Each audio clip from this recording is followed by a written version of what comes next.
This is Fantasy Picks Movie Edition, a podcast that takes a look at overhyped, big-budget, tentpole movies that failed at the box office or with critics, and in some occasions, they succeed with both, but not the hardcore fans. I am your host, Robert Moda. Joining me today, we have Patrick Riley, Frank Rodriguez, Adam Gonzalez, and Mark Kirkman. Welcome, everybody. How's everybody going? Good, man. Awesome. Awesome. Today we do our top 5 as we always do.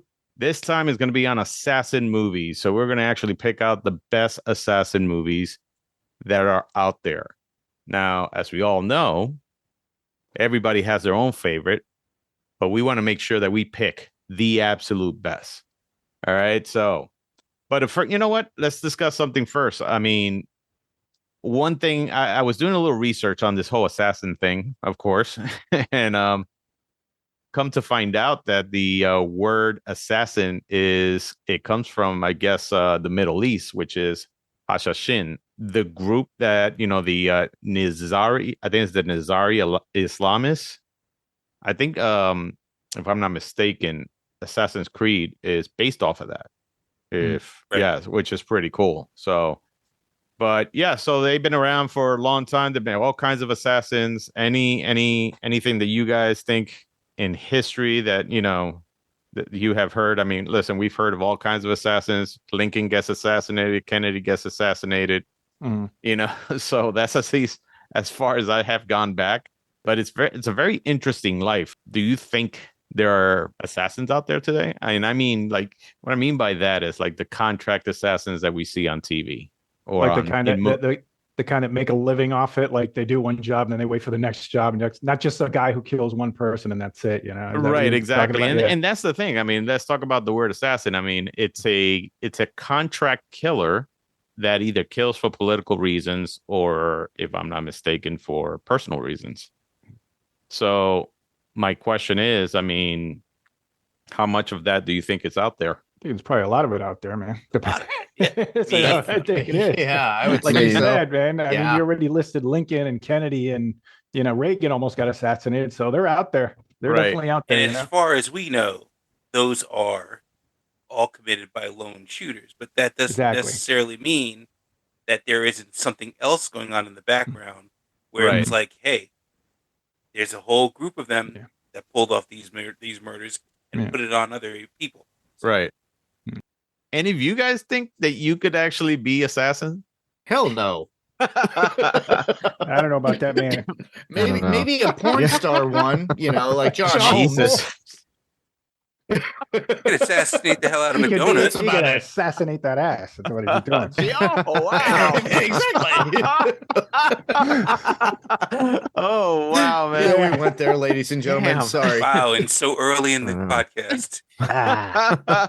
Well, listen, leave it to us to I mean, look, if I really had to be one, I would have like a rule, like the whole like no women and children, or like I only kill like pedophiles or something. Yeah. Right. There has to be like a certain roster that I'm willing to commit murder for.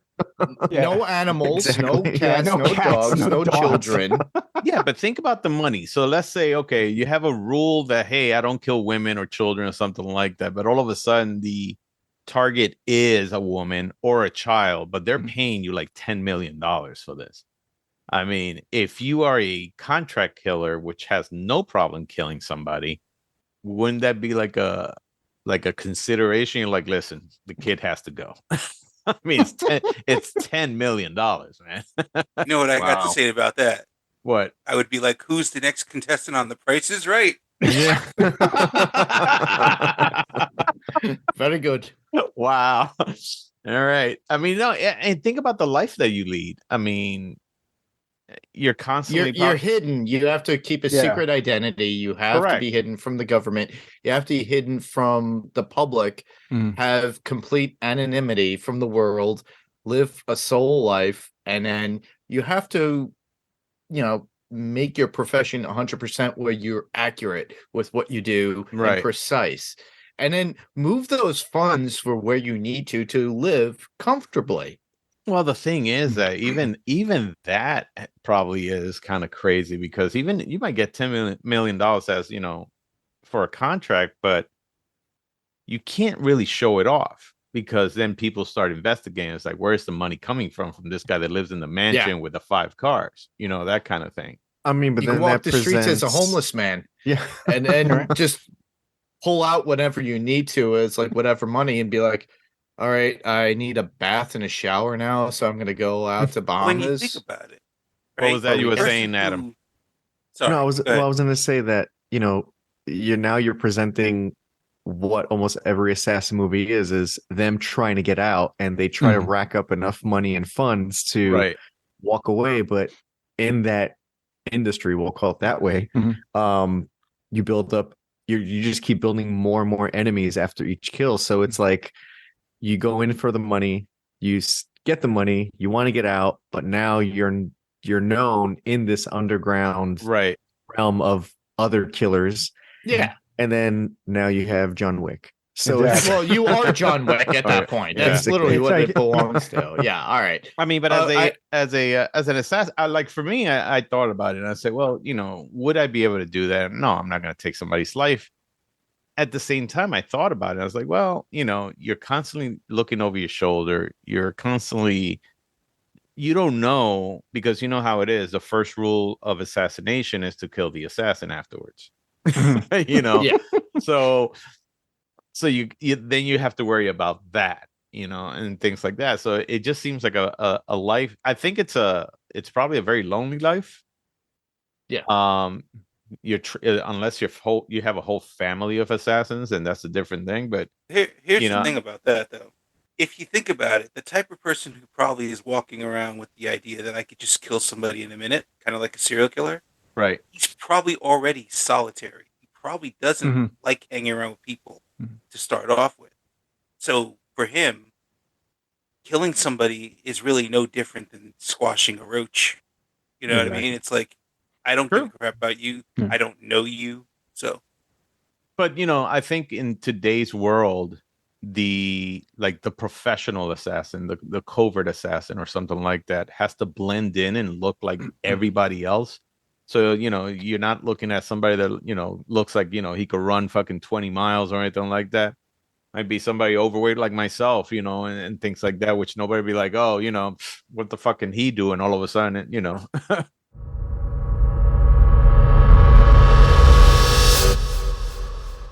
How do you think Hollywood portrays assassins? I mean, let's be honest.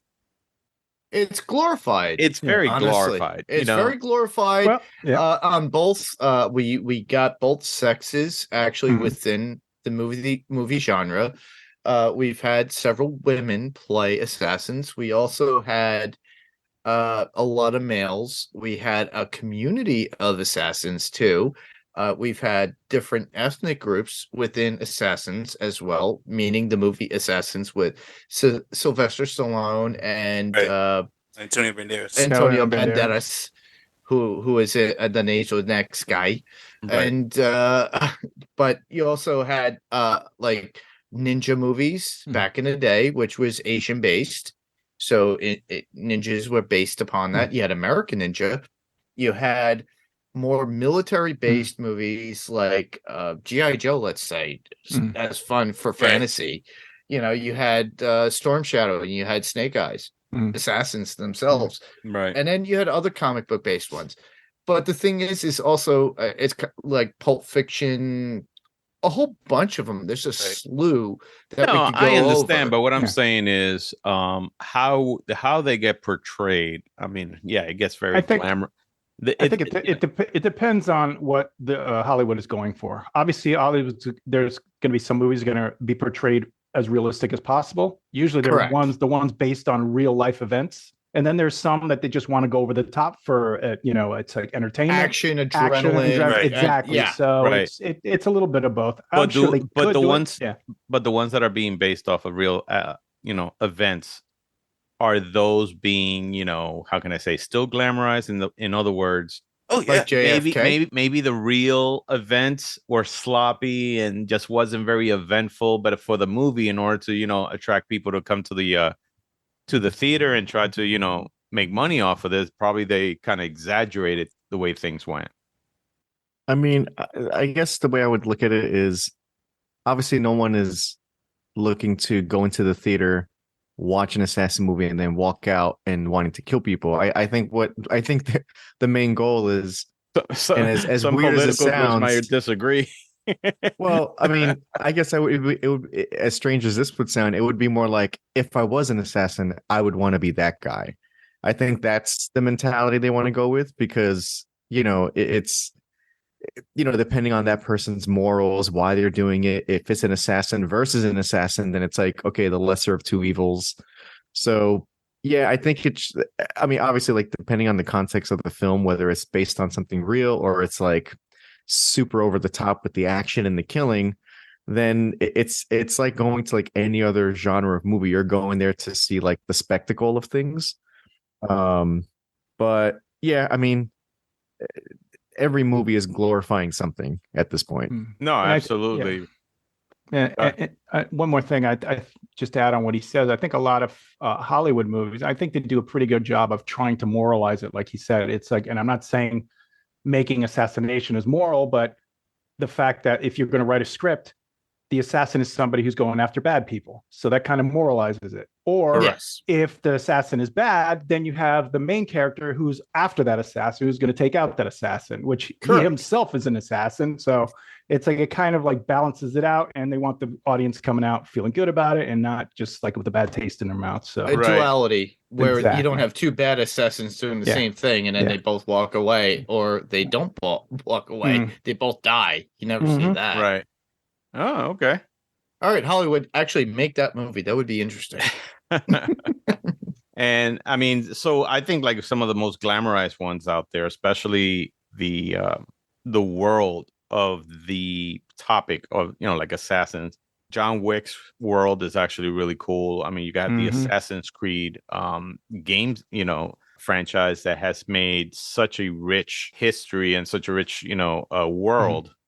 On where the assassins come from and the whole guild and things like that. So it makes the topic. So I mean, like I said, when I did my little research online, so many people are just like, oh, how do I become a government assassin and stuff like that? And they probably don't realize that one, it's not as glamorous. Don't go on a website and ask how do I become an assassin. Exactly, but or advertise. It's not it's probably not as glamorized as people may think. Just like any job out there, if you think about, I mean, let's just say a good example, like a police officer or something like that. In movies, of course, they're always in the action. Some of these police officers, I was like, man, the amount of paperwork I have to do every day. Well, my brother knows that so well because he was a New York City police officer. Right. And anytime you shoot your gun, you have to fill out a crap ton of paperwork. Right. But do they want to do that? Hell no. And then you have to go to the therapist to say, well, you shot 3 times within 1 month, or it's like, ugh. And then you have to go through everything in the trips. Right. The reason why you shot. I mean, Pat, wasn't your dad a police officer too? Yeah, he was. Yeah. So, I mean, I could imagine the amount of paperwork he did. And like I said, like, so especially coming from Miami, which was the first thing we saw, when we were growing up, was Miami Vice. Exactly. So it taught you how to dress, though. Yeah. You could put everybody wanted to be Crockett. Everybody wanted to be Tubbs. The pastel T-shirt, the white, the white suit, the pastel. Have shirt. An alligator by your boat that you had. Everybody wanted to drive the Ferrari and stuff like that. Yeah, exactly. And and they were in a shootout every week. So it was just like. But then when you watch real, NCIS or anything like that. Well, when you watch the real police officers, it's like most of it is just like, all right, NYPD Blue. So it's just funny how sometimes Hollywood portrays something and it glorifies it. People believe it. No, it's just that people actually believe it. I mean, yeah. I remember, and this is just a quick thing. I remember one time when I was teaching martial arts in FIU, I used to ask students in the beginning of the term, why are you taking this class? What is it about this that attracts you? And I used to get always like 1 or 2 every semester. It's like, oh, I watch it on, movies and I watch it on TV, and I want to learn that kind of stuff. And I'm Chicks like, dig it, man. Yeah. And I'm like, man, you're about to be hit with a big dose of reality, man. Because you're going to see that a lot of that shit on TV is not real, doesn't work the right way, and doesn't look as coordinated as it should, and pretty and flowy and stuff like that. Fighting is messy. And is never what people think. Exactly. So, it's not. Yeah. So just like anything else, it's just, I could imagine that any career that you have out there is just not what people may think. Hey, let me tell you, man, the one thing I would say is that Hollywood did a good job, especially this year, with one particular movie. And, of course, that was John Wick 4. Yeah. Which was freaking crazy. I mean, how many of you guys have seen it? I have. I haven't. Yeah, I have to cover it still. I gotta get there. Wait, you guys haven't seen it? I haven't seen it. I have not. No. It's the same story, but just more. Well, it's continuing like 4 or 5 days later. Yeah. Okay. It's because it takes over 3 weeks. It's just exactly what Adam said. It's more of the other. Think of the other 3 movies. I'm fine with that. But then they combine them into one. Except they get worse. Yeah. Well, you don't want to be John Wick by the end of the movie. Oh my God, man. Let me tell you, there were times that in this movie, he just got hit or thrown so many times. And the other day I was getting out of bed and I'm like, I feel like John Wick at the end of those fights, except I'm not getting up and moving as as quick as he is. No, I just feel like the pain like that he went through. It's like, oh yeah. So we are going to do our movie draft, and the best thing, the one thing we're going to do is actually, there are a lot of great assassin movies out there. There are a ton of assassin movies out there, right? There's so much. I would say 2/3 of it are not great. And then there's 1/3 of it, I think it's actually very good. And then, of course, then you have the rare top 10s that are, fantastic. So we're going to do our best to actually pick our list of the best assassin movies out there. We are going to have, of course, our pick of who's going to go first, second, third, fourth, and fifth. All right.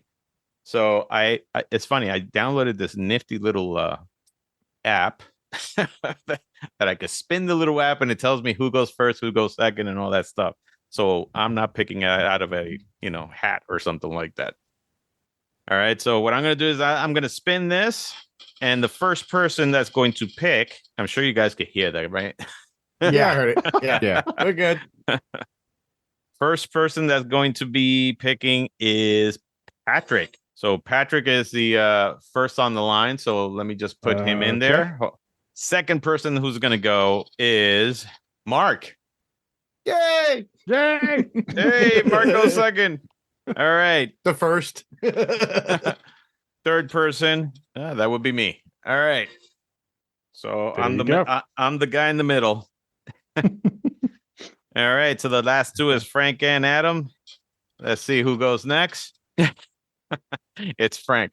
All right. So all right. So we got Frank on fourth place, and then Adam, you will be last. The good thing about whether being first or last place is that you always get to pick twice when it comes around. So, which is a pretty cool thing. So, as you guys know, I gave you guys a list of the categories. I narrowed it down to 6 because I had 11. But since this is called top 5, we're going to have to eliminate one. You have about 60 or 70 movies to pick from. And in those categories, one of the categories is going to be best assassin movie with the female lead being the assassin. That's one. The second is going to be the most fascinating world the assassin comes from. So which world seems to be like probably one of the coolest worlds? They probably developed that world a lot better than any other movie out there. The third one is going to be a comedic assassin movies. There are a few out there that, have a lot of comedic tones. But we're talking about like full comedy, probably. There's some that are just some are a little bit funny. Other are just full comedy. So which ones are the best comedy movies out there for assassin movies? And then we have also assassin movies with an excessive amount of kills. Now, all of you, when I just said that, had that look on your face like, oh, yeah, the one that just came out. That's actually not on my list of people. So, but, I'm sure there's a lot of them out there. But yeah, so we're going to have something with, excessive amount of kills. The last two are going to be the best government assassins. So movies with the best government assassins and then movies with the best non-government assassins. All right. But now there's 6 of them here. So the thing is that we got to get rid of one. So I'm going to spin this sucker here again, and we're going to get rid of one. All right. So let's see which one is going to be. All right. The one that we're going to take out is best government assassins. So now you have your 5 that you could concentrate on. So here it is again. Best assassin movie with a female lead being the assassin, the most fascinating world in the where the assassin comes from, comedic assassin movies with an excessive amount of kills, and best non-government assassin movies. All right, so the first person that is going to pick, of course, that is Patrick. So Patrick, what movie and what topic are you going to pick there? Let's see. I guess I will go with best non-government. Best non-government. All right. Yeah. Because you eliminated government, right? Correct. Okay. I'm probably going to have to go with Collateral. That is actually one of my favorite movies. That's a damn Michael good Mann. movie. Yeah, Michael that's Mann. a great movie, man. Can't go wrong with Michael Mann, dude. I love that movie. What do you like of that movie, man? Well, I like the fact that it just kind of examines Tom Cruise's character as a hitman, which is very different for him. I like he's got the gray hair going. It's very different for Tom Cruise. And then Jamie Foxx. Jamie Foxx is like this just everyday guy who's just driving his cab, and he just gets, kind of rolled up in this this guy's like overnight killing spree, and he's got to just go around with this guy assisting him on these assassinations. Yeah. And it's, I don't know, just an overall, it just reminded me of like a lot of these like thriller movies that used to from the 70s, and it's just a very odd combination. You have this guy who's a cab driver and this guy who's a hitman. And even though it's kind of weird for a hitman to take a cab, because he's got a witness with him, which obviously he was going to kill him because it's mentioned in the movie that, he kills whoever he uses, as his driver during his kills. But it just works for me. It's just one of those movies that's just really, really well done. So Michael Mann always has this very unique look to his movies. It started, of course, with especially like I would say Miami Vice, and the tone of how Miami Vice is, and like more of the underworld. He loves to shoot at night, and he loves to, he has his own film style, which is really cool. But this gave me kind of a feeling of a little bit of Miami Vice kind of look to it. But the fact that you had Tom Cruise, with gray hair and being the bad guy, which you normally never see him as a bad guy. I don't know what other movie he was ever a bad guy in. I can't remember. Maybe somebody out there might know it, but I can't think of one where he was a bad guy. Right. So, but no, absolutely amazing. I loved it. Next person is Mark. Mark, pick your movie and pick your category. Well, I have to go with my first thought. I'm going to go with the same thing, non-government, just like Patrick. That would be Leon, the Professional. Leon, the Professional. Good movie. Gotta love it with Jean Reno and Natalie Portman, Gary Oldman, Danny Aiello, and such an amazing cast, but a young Natalie Portman on there wanting to learn from Jean Reno's Leon. It's something that I just love. It's it's a trademark to that 90s era of coming into its own. It's amazing. Right. That was the first time, we saw Natalie Portman. And I think, we spoke about this in our Star Wars podcast, which is amazing that she did such a great job in that. Yeah. But yet her acting abilities were not taken to full advantage, I would say, in in Attack of the Clones. Not in the stuff you got to see. Huh? Yeah. Yeah, not in the stuff you got to see, because there's a really good cut scene. There's some cut scenes, right, that are very that are very good. Yeah. I mean, but other than that, and then of course, did you know, here's the interesting thing. I didn't know this. Jean Reno, something like that. Yeah, and Gary Oldman. Do you know he speaks, he was born in Spain and speaks fluent in Spanish? Wow, I didn't know that. Really? Yes. Nice. So I was on Amazon the other day, and I was just flipping through, and I see this movie with him there, and I was like, oh, if he's in it, it has to be good.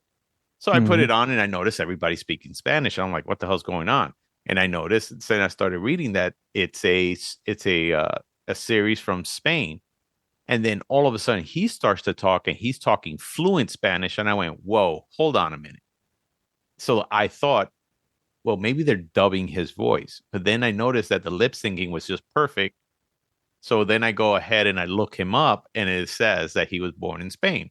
And I was like, oh, damn. Okay. Yeah, he was born in Spain. He was born in Spain, but he grew up in France. Wow. Yeah, but that's amazing. It's pretty cool. So I mean, but yeah, he shocked me when I saw that. That's cool. All right, the next one is me. And so what I'm going to do, I'm going to pick most fascinating world the assassin comes from.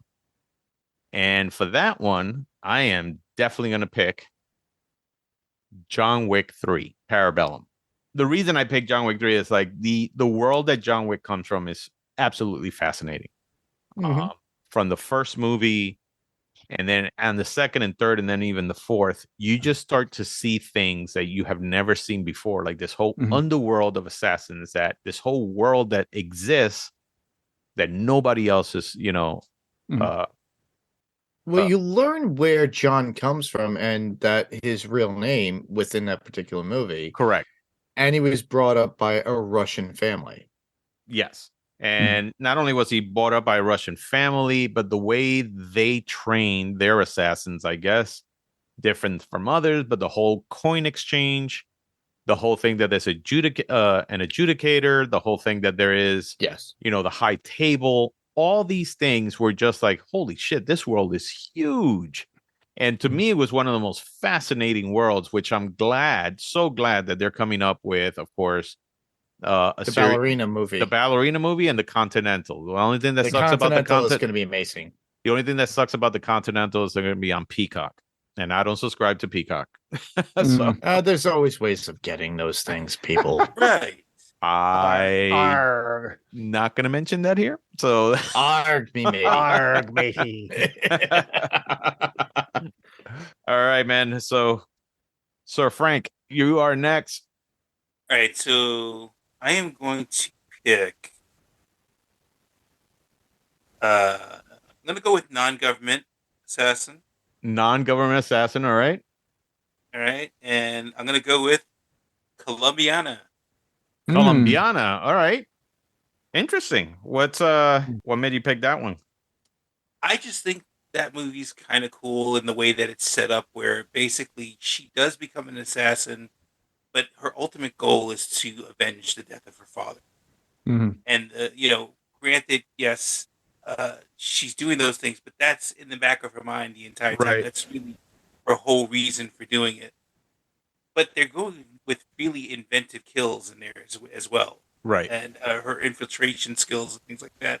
They made it where she's definitely a badass. You know why she's able to do the things that she does. So right. I'm going to pick that. Very cool. So we put you down for that one. All right. The next one is going to be Adam. Adam, you get to pick twice because then we go back the other way. So what's going to be your first pick? Oh, we lost you there, buddy. No, he's on mute. You're on mute. There you go. Go ahead. Well, thankfully, my other recording is actually recording the audio. But okay. So yeah, I'm gonna go with best non-government assassin only because this movie I feel like only falls in this category, and it's one of my favorite movies. Okay. It's The American with George Clooney. Oh, okay. Very good. Yeah, I feel like this movie is probably the most realistic portrayal of what a real assassin has gone through and is like towards the end of that career, right? And how like solitary it is, how dangerous it is. He's always like, even the person that he's trusting to keep him safe is not keeping him safe. So it's just like, right. just it's just a whole deceitful just industry, and anyone he gets close to, is either gonna die or gets really close into danger. Right. I kind of look at it as like 007, but American and super duper grounded. Like it's, I don't know. I just like the real, like everything that happened in that movie, I feel like would happen in real life. There was nothing that was like glorified or super out of the ordinary. Like it looked like it would exactly happen in those same turn of events. And it, I mean, I don't want to spoil the ending, but you're in that you're in that field. It's not going to work out too well for you. So don't get invested in it. Yeah. But yeah, I just think like, I mean, other than like, cinematography and editing and music and everything, and just like the location, he's out in like a different part of like Europe, and it's just crazy. And then like the weapon that he makes is going to be used against him. It's just I don't know. Just in general, I just think that movie, and it has nothing to do with the government. It's just his own people that he's supposed to quote unquote trust in, winds up turning on him. So okay. Well, shit. Now you sold me on that because I haven't seen that movie, so I definitely have to now check that movie out. Good. It's in my top 10. Is it? Wow. Movies. Okay. Yeah, definitely have to check that out. All right, buddy. You got one more to go. All right. I'm gonna go with assassin movies with an excessive amount of kills, and I'm gonna go with Kill Bill. Oh, nice. Yeah. That is so awesome. Yeah. I think that dojo scene with the crazy 88, it is like a blueprint of how a scene like that should go. And I think like John Wick is like an evolution of that in some form. Right. But in this movie, the fact that it's just like, it's like straight out of like a martial arts film, and then it's so bloody that it's in black and white, because I think that's the only way they would have allowed him to actually film that scene and put it in the theaters with the amount of blood that was in that scene. On that scene, in the dojo scene, was that black and white? I thought it was color. No, majority of the kills were black and white, from what I remember. Then it eventually gets into color, like after. Oh, okay. It's just after a while. Yeah, I think like that particular one. I mean, John Wick would sound like the obvious one, but I don't know. This one, I just feel like it's such a classic, and the killings in her scene is just so over the top in a beautiful way. So, well, I mean, Quentin Tarantino, I mean, that was an homage to, I believe it was either Hong Kong cinema or Japanese cinema, whichever one it was. But I know that he's a big fan of that. So this was basically an homage to that. And no, it was very well done. A lot of people did like the first one instead of the second one better. But no, phenomenal, man. Absolutely great. All right. So the next one is Frank. I'm going to go with excessive kills. Excessive kills. All right, here we go. And my choice is Ichi the Killer. Oh. Ichi the Killer. I haven't even heard of that movie. And second, it sounds interesting. Yeah, and second, I was reading up a little bit on it, and I was like, oh, okay. Bro, if you have not seen Ichi the Killer, you have to. You got to. Okay. So, I mean, what's so special about this movie? I mean, besides the excessive amount of kills. Based out of manga. It's fine. Yeah. Based out of manga. So there you go. For that. And it's about this guy who he is a contract killer, basically. But he's a contract killer who's like crazy, like straight out and they give him a special set of weapons that he can use when he kills people. Right. And the kills, it's Takashi Miike. So if you know what kind of movies he does, this is probably one of the ones that cemented him as that type of a director. Right. Along with like Audition, Okay. If you've seen that. But the amount of blood, the amount of gore and things that happen in this movie, by the end of it, you're like, what the hell did I just watch? Okay. Akira on steroids. I gotta put that one on my list too. All right. So moving on. So the next one is gonna be me. And I'm gonna pick a non-government assassins. And the one I'm gonna pick is Pulp Fiction. This is one of those movies. At first, this is how I heard of Quentin Tarantino, because I never got to see Reservoir Dogs first. So yeah, well, I've seen it, but I'm saying that I never got to see it when it first came out. What about Killing Zoe? Which one? Killing Zoe. No, I never got to see that either. Wow. Like I said, my first exposure to Quentin Tarantino was Pulp Fiction. The great thing about that, having, of course, John Travolta, having Samuel L. Jackson, the amazing dialogue in that movie is just insane. But it's just the fact that these are two contract killers that find themselves in these predicaments that are just insane. And then, of course, the whole briefcase, which we don't know what this whole thing in the briefcase is. Everybody says that it could be Jules, soul or something like that. Other people say, there's like all the. It's Marcellus Wallace soul, supposedly. Right? No, not. Yeah, but what does Marcellus Wallace look like? Marcellus Wallace, soul. Yeah. So, but the thing is, look like? I know he don't look like. What a does bitch. he look like? He's a big black man. Does he look like a bitch? Well, he did kind of have something happen to him. Yeah. Yeah. No, but it was a bitch. This was a great movie that won. The fact that it did not go chronologically, which was the strangest thing. I've never seen a movie like that. Just the amount of actors that were in there, that just on the top of their game. So fantastic movie. And just the fact that both of them were just such a great couple. I mean, it's just a pair of assassins, that are just trying to go by their day. And, one, they shoot a kid by mistake. Now they got guts all over them. Now they have to, wait for, somebody to, clean the whole thing up. It was just one thing after the other just made this whole thing great. So yeah, Pulp Fiction will be my my non-government assassin one. So that's amazing, though. It's funny that you mentioned that the film is not in chronological order, because the movie that inspired that is a Stanley Kubrick movie called The Killers that came out in 1946. Really? It's actually another assassin movie. And it's filmed the same way. Stanley Kubrick actually did it like that, where it's like not in chronological order, out of sequence. Okay, yeah, and it falls into place at the very end, and it's a really good movie. It's black and white movie, and it's they're So did Tarantino do that because of that movie? I have to imagine I heard that's where he was inspired by. Obviously, the story is completely different. He just did his own story, but did the same thing where it kind of falls together at the end. And you're like, aha, at the end, everything makes sense, Right, right. Oh, awesome, man. Yeah. Okay. All right. So, Mark, you're next. All right. So, no, I didn't do this. Okay. So, best assassin movie with female lead being the assassin. Yes. Oh, this is going to be fun. I have to go with Atomic Blonde with Charlize Theron in 2017. Based on a graphic novel that we covered on Panels to Pixels, but amazing. Done thoroughly well. And oh my goodness, she was so good in it. Well, I mean, I got to check that out. It's Charlize Theron. I mean, she's always good. Oh yeah.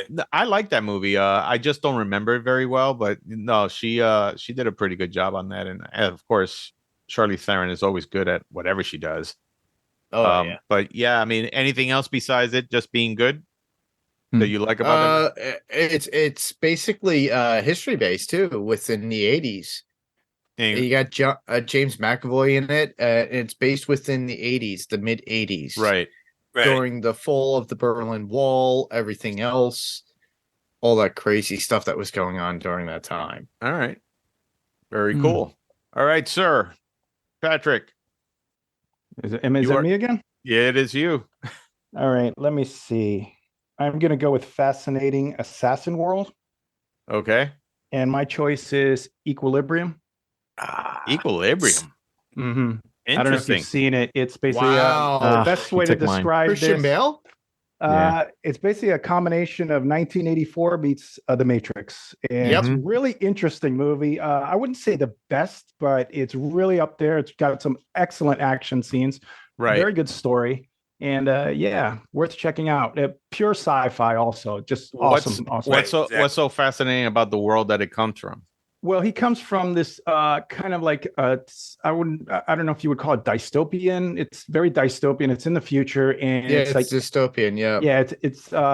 It's basically Big Brother watching every move you make, and everybody is on these like they give everybody these drugs so they have no emotions because they've figured out that emotions are the root of all violence and everything. People thrive on emotions and make decisions on emotions. So they're on these drugs that basically make them emotionless. Okay. And they destroy art.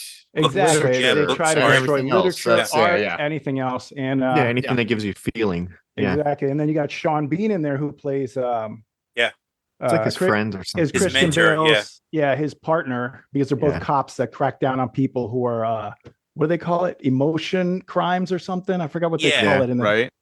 Yeah. And he ends up not taking the drugs and starts feeling and stuff. He gets busted. He ends up getting killed. And then Christian Bale starts thinking about it. He starts saying maybe he was onto something. And then the story really takes off from there. So really. So who's the assassin in that? There are these characters called the clerics, which are basically they patrol the cities and they make sure that everybody's taking their meds and everybody is emotionless. And if they violate that, they will like kill you on the spot. So they're basically the assassin. Wow, okay. It's pre-Minority Reports if you think about it. Exactly. That's another good way to describe it. That scene and also where, Christian Bale is technically technically an assassin because at the end of the movie, his idea is to kill the leader. So. Right. And clerics are basically trained. They're like a combination of martial arts and using weapons like guns at the same time. It's very weird, but it works for the movie. Very entertaining. It's gun kata. That scene where he goes into when he goes into that dark room and then he just like kills everyone, like basically in the dark. It kills everybody in the room. That was so good. I just want to add one correction. I just looked it up. The movie that Pulp Fiction was kind of the chronological order was not called The Killers. It was called The Killing by Stanley. Killing. Okay. So just making sure everybody's aware of that. So. All right. So would have been looking for the movie. Been like, damn, Patrick. Patrick, you have one more, man, because now we're going back. Yeah, you got one more. Oh, geez. Okay. So here we go. So I'm going with most kills, and my choice is The Terminator. Fuck. Well, technically I believe it. I checked it. I believe it has 45 kills. The first one does. The second one, surprisingly, only has 4 kills, which I did not know that. That's according to what it said on here. Yeah. So this is 45. Final tally for the first one is 45, and I think the second one is the police precinct. Yeah. Exactly. That's literally why. Yeah. And in the second movie, he literally tells them, "Don't kill anybody." It's like the kid was like, Ed Furlong's like, "No, you can't kill." Yeah. So is there like a website out there that tells you about every kill in every movie? I have to imagine there is. I was racking my brain. I'm like, dude, how am I going to find if somebody picks the movie with the most kills, which I believe Adam got already with Kill Bill, because that's a lot of kills in that movie. I'm like, I mean, what a category. If somebody gets the most kills, it's like you're not going to be able to get the most kills too if somebody already has it. So I had to go check for something else. So I'm like, Terminator has a lot on here. So there's a lot. Yeah. Okay. So I'm actually going to check that out. Most kills in a movie. Mm-hmm. I have to imagine there's a assassin movie, because then Scarface would probably take that, But true. Movie. I mean, and Commando. Yeah. Oh, Commando.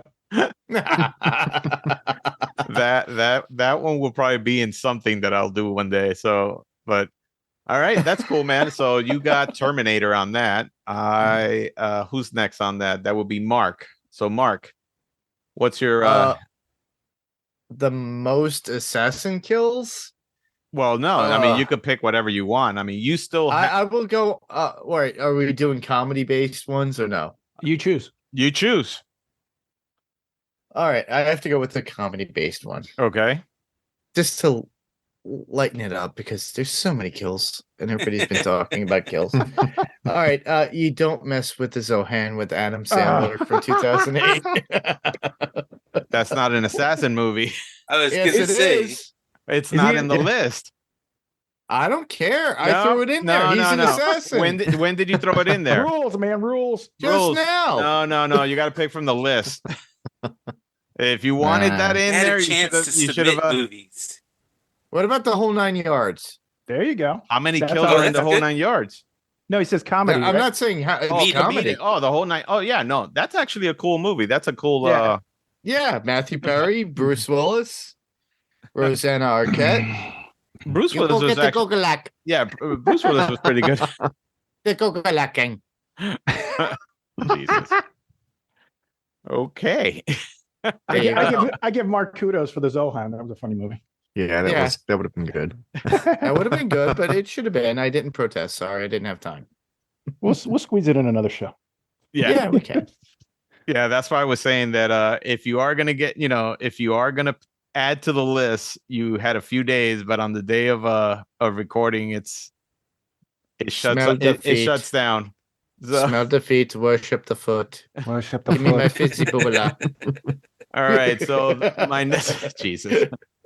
So my movie with a female assassin on it. That's what I'm going to choose right now. Ooh. So let's see here. And unfortunately, you guys have done really well, but I think I got the one that I need. And that one is going to be La Femme Nikita. Ah, you bastard. Nice. Yeah, no, La Femme Nikita, and it's interesting because La Femme Nikita has been, that's been redone. It was redone as a Point of No Return with 4 times. Yeah, mm-hmm. And then of course the La Femme Nikita, what is it? The TV series. Right. Yeah.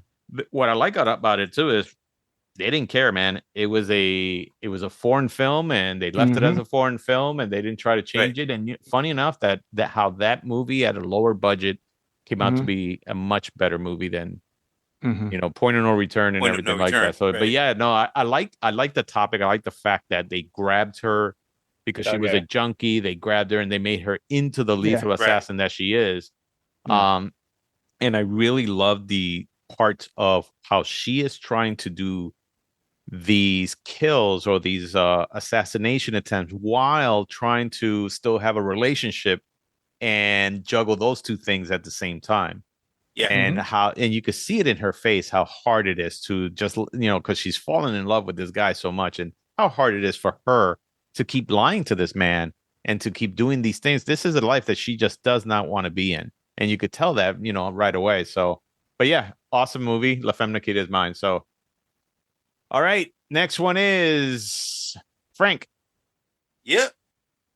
All right. I am going to choose as, again, I'm going to go with female also. Okay. And I'm going to choose Kate. Kate. Ha. I saw that one. Pretty good. Not bad, dude. Yeah. Yeah, it's pretty cool. Mary Elizabeth Winstead. Pretty good movie. I have not seen it yet. I know it's on Netflix, right? Yeah, I think it was made for Netflix, wasn't it? Direct to Netflix? Yeah. Really? It was direct to Netflix, Yeah, I'll probably see that tonight before I go to sleep. She's married to Ewan McGregor, so he's a happy man. Oh, that's his wife? Oh, yeah. Oh, I didn't know that. That's true. And she'll be in Star Wars show, right? Star Wars soon. Oh, okay. So what is it about this movie that makes it so great, Frank? It's got a lot of good visuals, and the actual story itself is pretty cool. She basically is an assassin who ends up getting poisoned, and as she knows she's dying, it's pretty much a done deal. Right. And then she finds this daughter of one of her targets, or was it the person who hired her?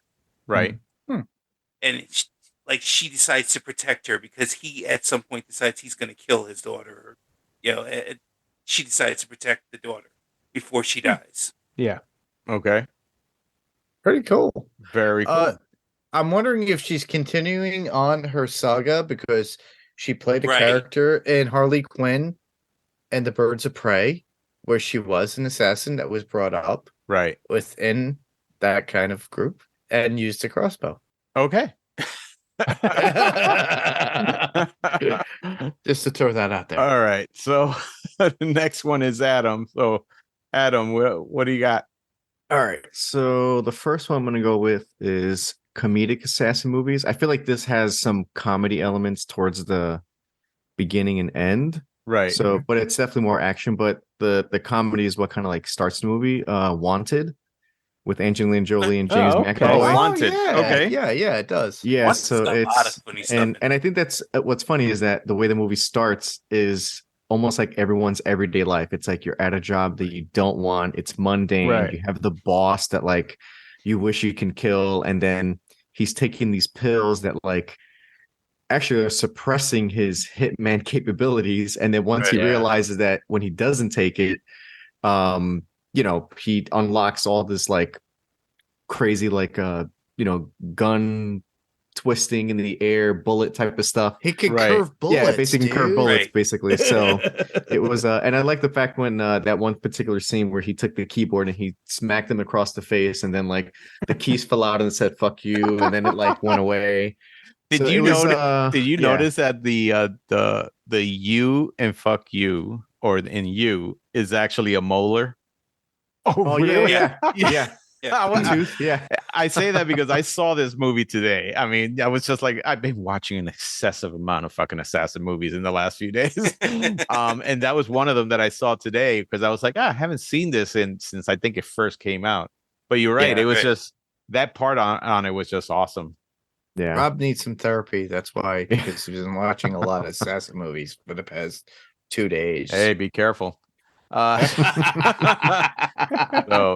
you know what? I was so surprised about Chris Pratt being in there. I mean, I was like, wait, what? I didn't know he was in there. A young Chris Pratt who was heavy set during that time. Right. So no, it's actually a great movie. I mean, that's an awesome pick. Did you also notice how Common comes out, I think, in every assassin movie there is out there? Yes, he does. Trying to tell us something.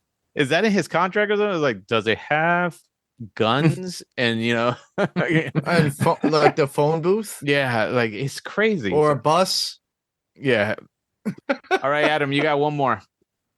I'm gonna go with best assassin movie with a female lead. I'm gonna go with Hannah. Oh, nice. Yeah. That movie, I mean, it was crazy. I think she was like 16 or 17 when she did that movie, which is the age that she was. Right. Yeah. She was doing like Born Identity level, like just hand-to-hand combat, and it was just really cool. It was just cool to see like a young teenage female led assassin movie. And I don't really recall seeing like another one like that, like in that same context and tone. Right. So it's, and I think they even made it into like a series. I don't know how long the series lasted. Yeah, it was Amazon, wasn't it? Yeah, it was Amazon. Yeah, I watched most of it. Yeah, a lot of people were saying that the movie, of course, much better than the Amazon show. I mean, you had itself. Kate Blanchett was in it, which that alone. Then you had Eric Bana as her father, so it was a good cast, and it looked, the casting was good, the tone was good, the action was good, and the story was good. So like it was just it was a different take on a female assassin movie. It's not like an older, an older woman and who's seasoned and everything. This was like, she was like apprehended by the government, and then the father wanted to shelter her, but then she got engaged, and that's it. It was just, I don't know. It was really good. And I don't know. I never saw the television show, but was it like a spin-off, a continuation, or it was a remake of it? It actually was like a reboot, because they literally tell the story of the first. Yeah, it's a re-envisioning. They just basically took that 2-hour movie and made it into an entire series. Yeah, I figured. Then the other seasons deal in the actual world and things that are happening. Because Hannah's not the only like young girl assassin. So right. Exactly. So awesome, man. All right, Frank, you are next. All right, I am going to choose comedic. Okay. And my choice is The Big Hit. What do you like about that? I've actually always thought that movie was cool. I think we saw that in the theater. You and I saw, you and I have seen a shitload of movies, man.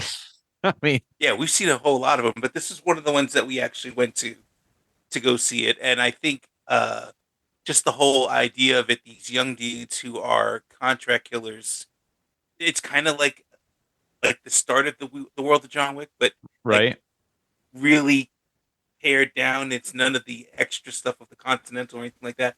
But they're clearly all working for a organization. They get their orders to kill somebody, and they just go do the job. Right, and that's the whole thing, right? They have to go ahead and do the job, and because Mark Wahlberg decides not to, everybody turns on him. Right. And then he spends the rest of the movie trying to keep them from killing him. Fantastic, man. No, that's a good movie. I mean, I think I remember when we went to see it. It's been so long, of course. It's Lou Diamond Phillips in it too. Is he in there? Yeah, he's the crazy dude. He's with the knives. He's like, that's right. Spinning them on his fingers. Yes. All right. So the next one for me is going to be an excessive amount of kills. And this was a movie that probably did not get the best reviews, but the amount of blood there is in it is pretty insane. And that is Ninja Assassin. Yeah. With what's his name? Ninja Assassin or Shogun Assassin? No, Ninja Assassin was Rain is his name. He's actually a Korean. Oh, yes. Okay. He's a Korean pop star or something like that they made him.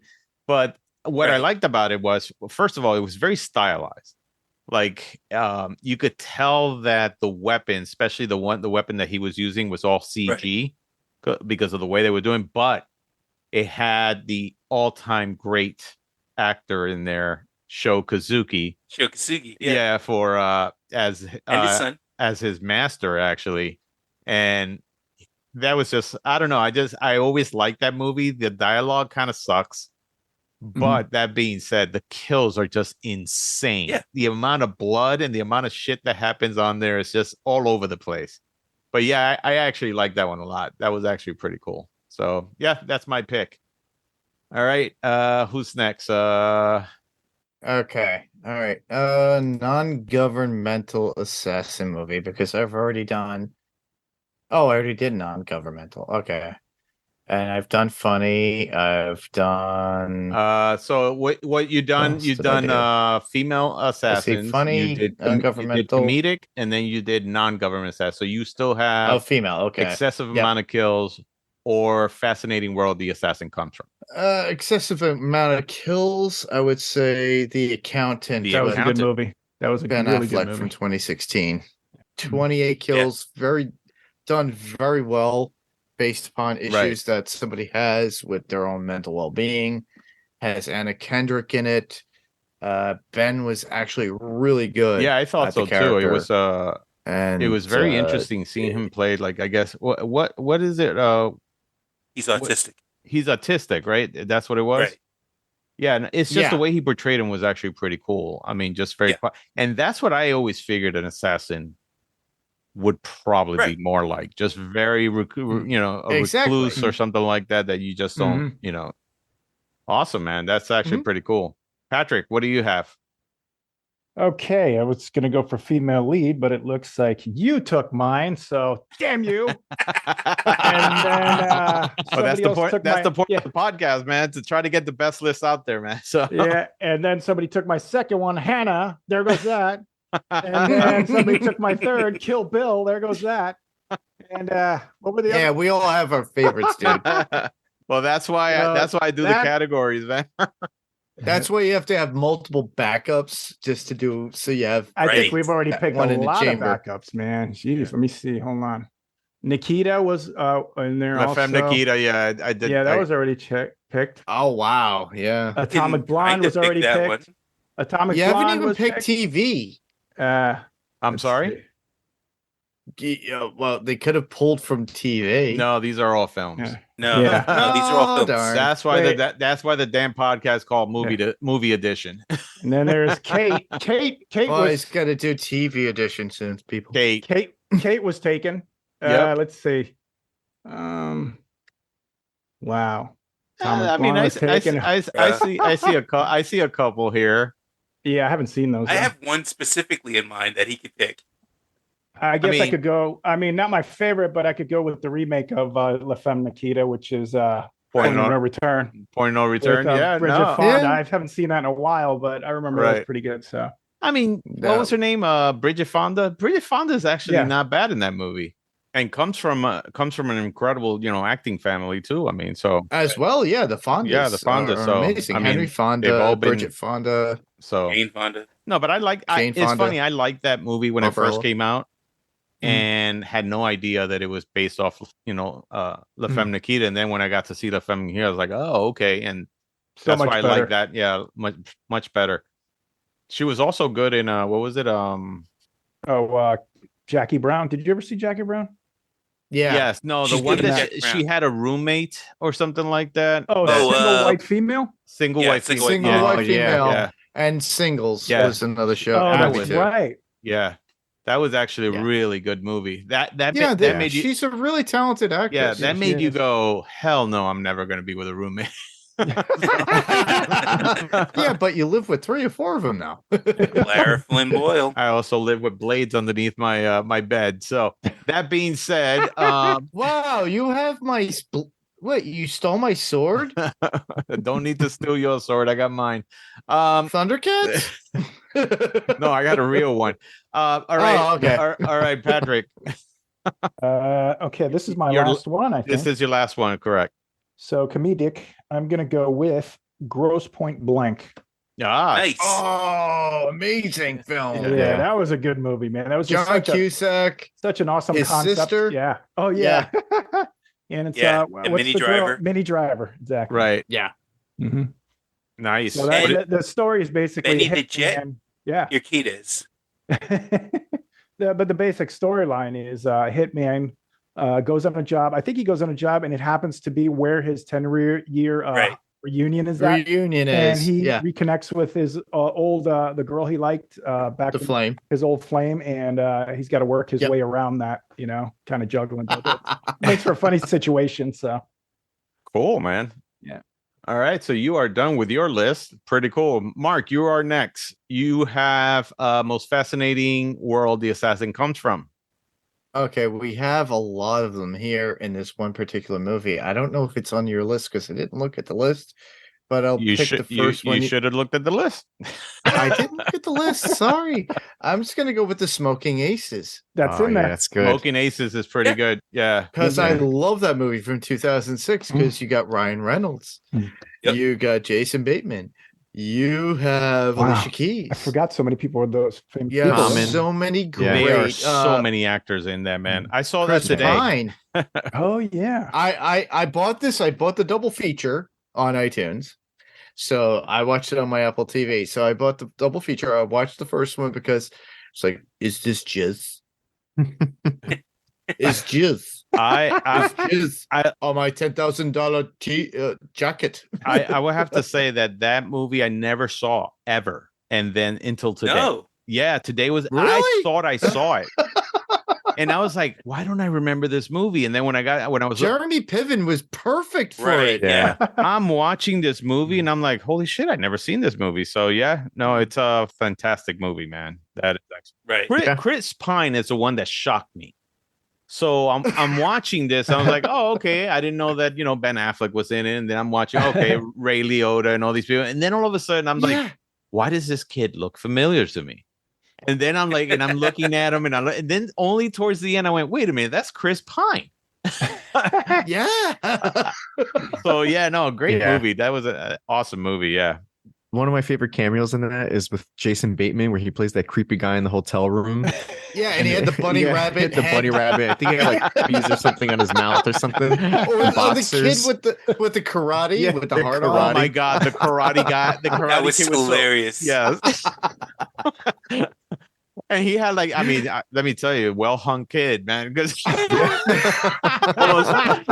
almost poked him in the eye, man. I was like, holy shit. Well, the kid had a poked eye eye too. He had a eye patch. So, all right, man. So I'm gonna pick my last one, and that is comedic assassin movie. And the one I'm gonna pick, so that I had a few that I'm like looking at, and the one that I picked was because it's Samuel L. Jackson's in it, and it's just there's some funny moments with him in it that are so great, which is The Long Kiss Goodnight.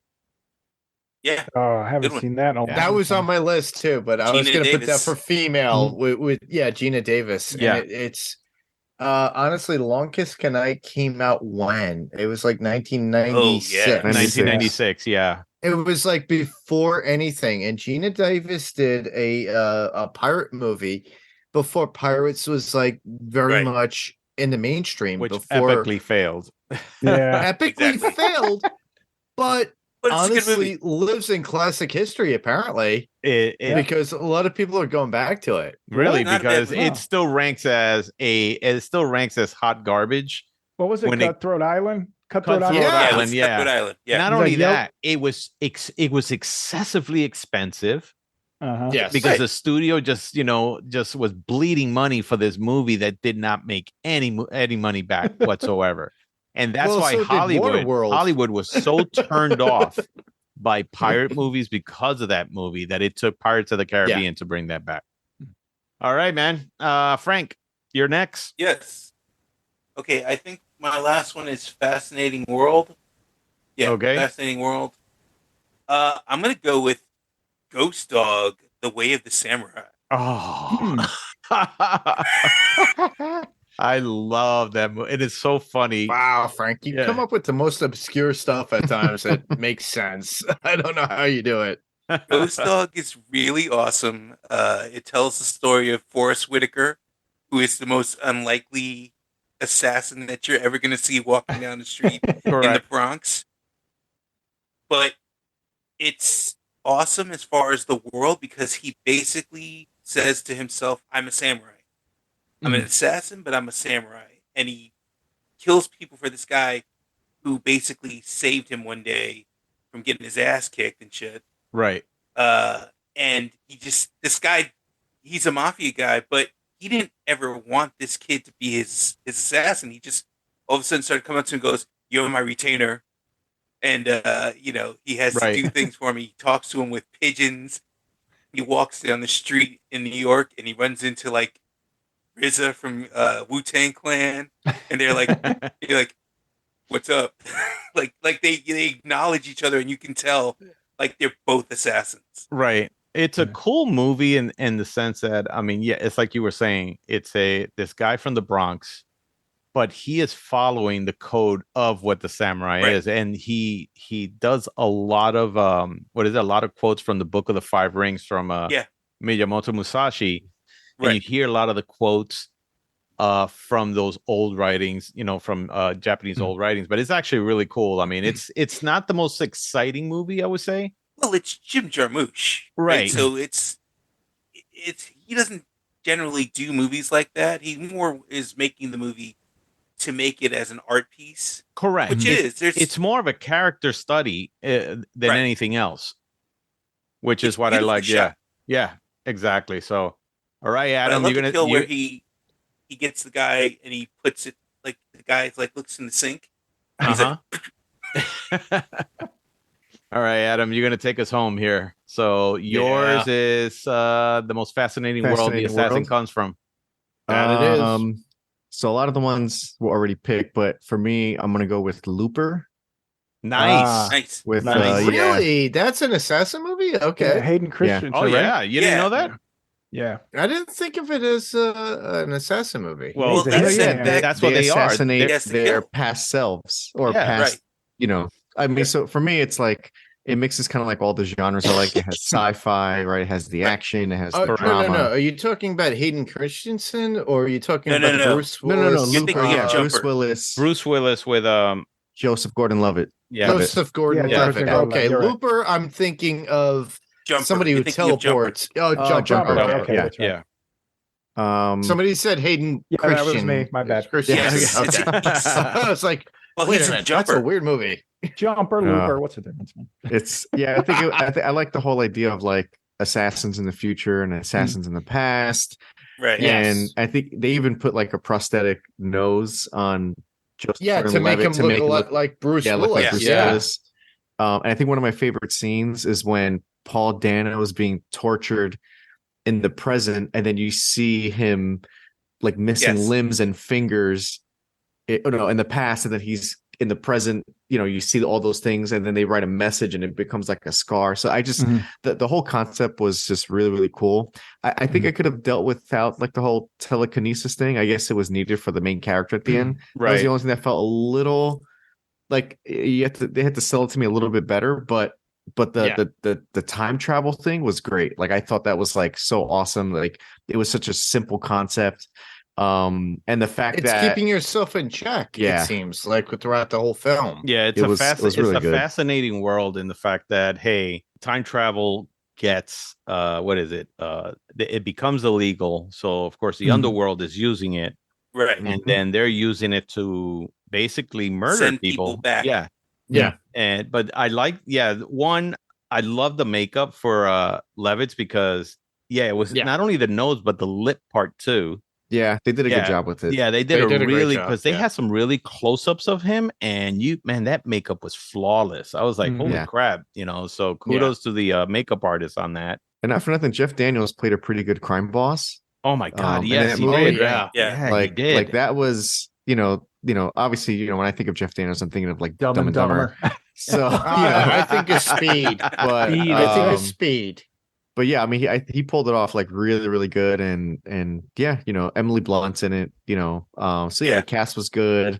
She's great. The writing was done very well. Yeah, it was a very unique take on time travel, but then throwing in like that assassin genre in there. Right. It was a good mix that like, they've done similar to ones in the past, but this one, not that it was a little more grounded, but it just a little bit more believable. And I like the fact that like, when they tied in Bruce Willis had a life with a woman that he loves, and he's trying to make his younger self follow that path, but he cannot, and it's erasing his memories from what he's already lived. So it was just really awesome. It was a linear type of time travel, but like it just made sense. Like nothing really contradicted each other. Yeah, no, that was awesome, and I like the fact also that in the end he had to make a choice because this kid, who I guess is, they describe, I guess, whoever is in the future doing, what they call closing the loop. Yeah. Which is, the assassin. Closing their timeline. Right. And so the person doing it was the kid that had that telekinesis. But I mean, I guess he becomes such a horrible individual in the future. Yeah. Because of the actions. Like a terrorist or something. Right. Because of the actions that he did in the past. So in order for him not to go to, I guess, that life, he had to sacrifice himself and everything else. But fantastic movie, man. That's actually pretty cool. Awesome, really man. Good. So we just closed all our stuff. So I'm gonna go through the whole thing again. So our categories on this were best assassin movie with the best female lead being the assassin. The most fascinating world the assassin comes from, comedic assassin movies with an excessive amount of kills, and the best non-government assassin movies.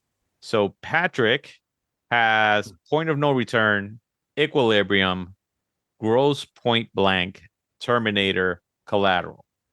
Mark, you have Atomic Blonde, Smoking Aces, The Whole Nine Yards, The Accountant, and Leon the Professional. I have La Femme Nikita, John Wick 4 Parabellum, The Long Kiss Goodnight, Ninja Assassins, Pulp Fiction. Frank, you have Kate, Ghost Dog, The Way of the Samurai, The Big Hit, Itchy the Killer, Colombiana, and then Adam, you have Hannah, Looper, Wanted, Kill Bill, The American. I'm gonna be very honest with you, man. These are all great lists. So we're just gonna leave it up to the audience and see which list do you guys think, who one of us had the best list out there. Which is the list that you could be in a deserted island and say, this is the list for me to watch forever. So let us know. You can always reach us at fantasypicksmovieedition at gmail.com.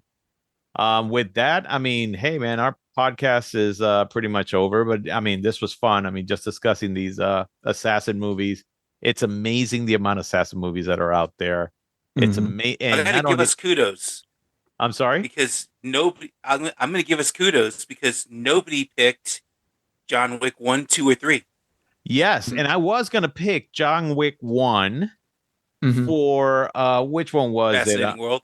No, because Parabellum is the one that I think that actually really showed that world a lot more, but I was going to pick, I think, number 2 for the excessive amount of kills. Because when in the beginning of that of the movie, when he went into the garage, man, fantastic.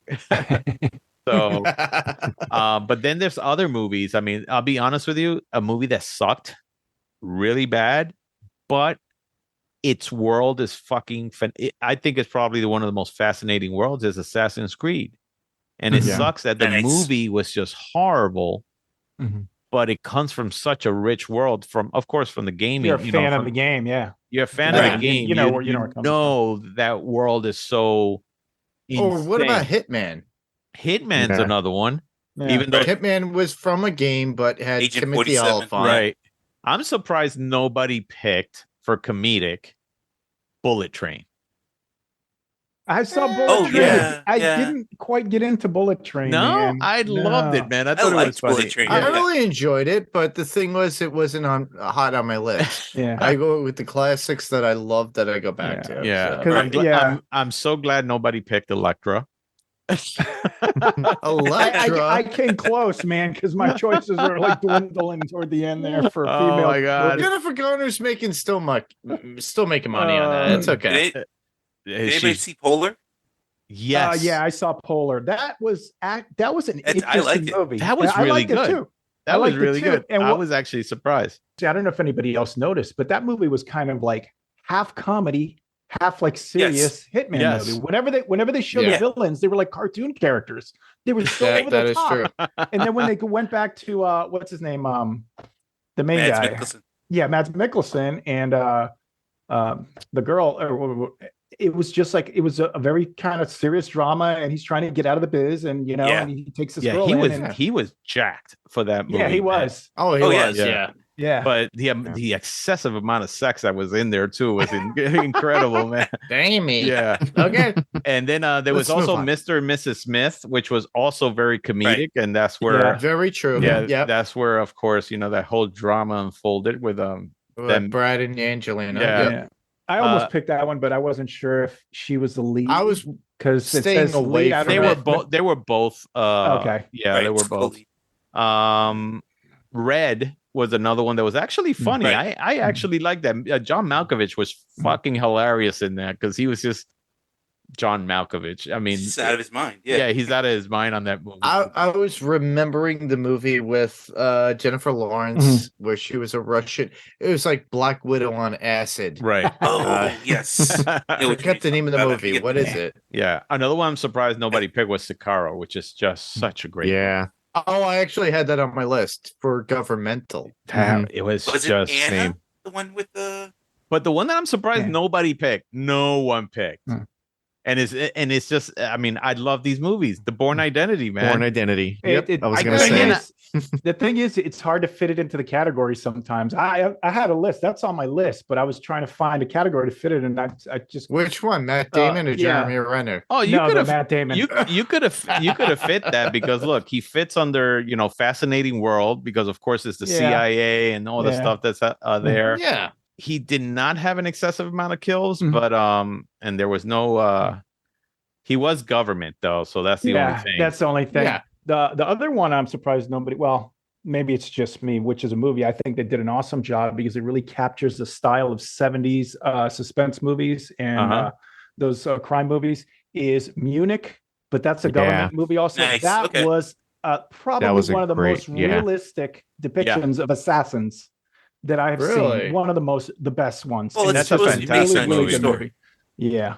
Yeah, no, that is an extremely fantastic movie. Believe it or not, so when you were running out of female villains, I have not seen this movie, but it's getting like a 90-something% on Rotten Tomatoes. The Villainous, which is a Korean movie. I saw that on the list. I wasn't sure what it was. Did you see on watching it? You plan on watching it? Yeah, no, they say that it's fantastic. I mean, that would have been also pretty good too. So thank you so much. I mean, I appreciate you guys coming on and having some fun here.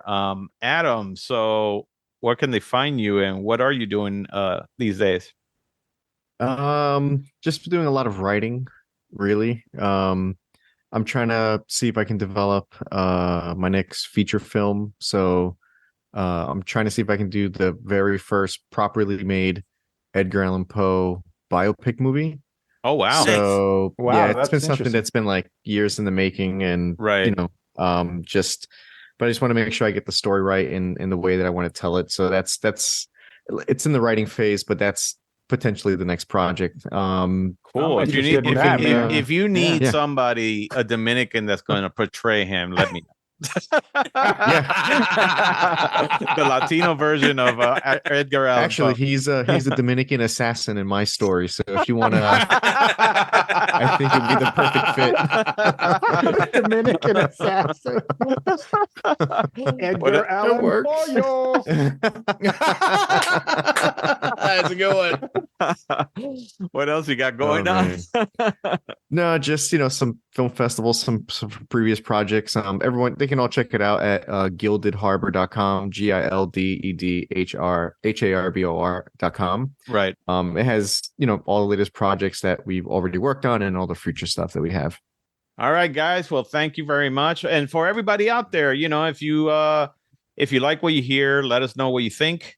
Tell us what you want to see, what you hear, what you think of the show, and how we can always improve. All right. So you can find this on Apple Podcasts, Spotify, Google Podcasts, or whichever podcast app of your choice. And you can also email us at fantasypicksmovieedition@gmail.com. Almost said it. What was that again? I didn't get that. fantasypicksmovieedition@gmail.com. Yes, we had this whole discussion about how the logo has a D on it, or it looks like it has a D on Picks, and it looks like assassin dicks. That's exactly what it is. No, fantasy. Wow. It looks like people are saying that it looks like fantasy dicks, and I'm like, oh, geez. So, a lot of pickles going on in there. Right? That's the next episode. Oh my god! It's actually what I named the group chat that you have us all in. Oh, that was creative. I saw Fantasy that. Dicks. I saw that. It's the Green Showed episode. Oh god! Fantasy dicks. There's our outtakes, everybody. And with that, we're gonna end this one. Thank you very much, guys. Bye-bye. Thank you, everybody. See you later. All right, get out of here.